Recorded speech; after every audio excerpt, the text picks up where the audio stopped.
Salamat sa mapagpalayang pagmamahal. Welcome to our 365 daily devotion.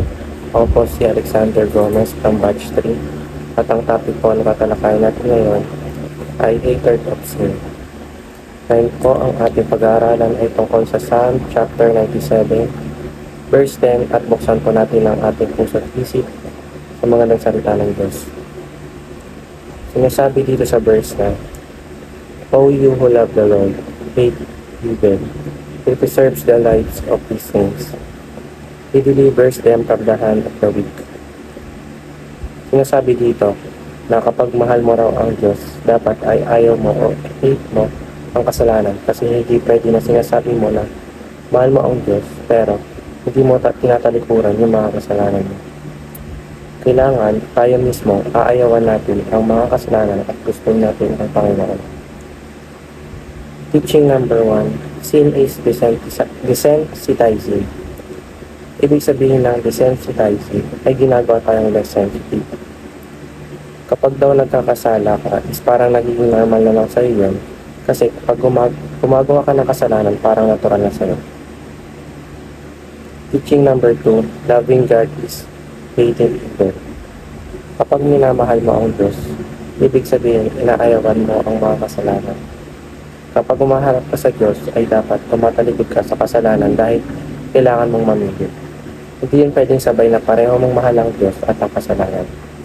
At alam naman natin na ang tamang piliin ay mahalin ang Diyos. Teaching number 3, genuine Christians hate sin. Yung nga totoong Kristiyano ay ayaw nila sa kasalanan. Hindi sila nagpapadaig sa kung ano mang tukso at sila mismo ang umaayaw dito. Kasi kung genuine ka, ibig sabihin 100% iniaalay mo ang lahat sa Panginoon. Application number 1, ask God to sensitize your heart. Hilingin natin sa Diyos na gawin niyang sensitive ang puso natin upang bago pa lang dumating ang kasalanan sa atin ay nalalaman na natin ang dapat gawin. Application number 2, hate sin without being self-righteous. Ayawan natin ang kasalanan pero huwag tayo dadating sa point na mataas na yung tingin natin sa sarili. Kasi sinner pa rin tayo kahit maging Kristiyano man tayo. Linggo-linggo man tayo nagsisimba. Kahit ayawan na natin ang kasalanan ay dapat maging aminado tayo na sa kahit paliliit na bagay ay nagkakasala tayo. Walang taong perfecto. Pwede natin i-hate ang kasalanan pero huwag tayong dumating sa point na tingin natin sa sarili is di na tayo nagkakamali. Application number 3, prove our genuine conversion.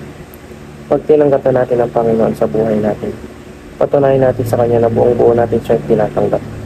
For example, pag nagpabaptize tayo, dapat 100% sure na tayo natatalikuran na natin yung mga kasalanan natin at hindi na tayo muling tatalikod sa Diyos.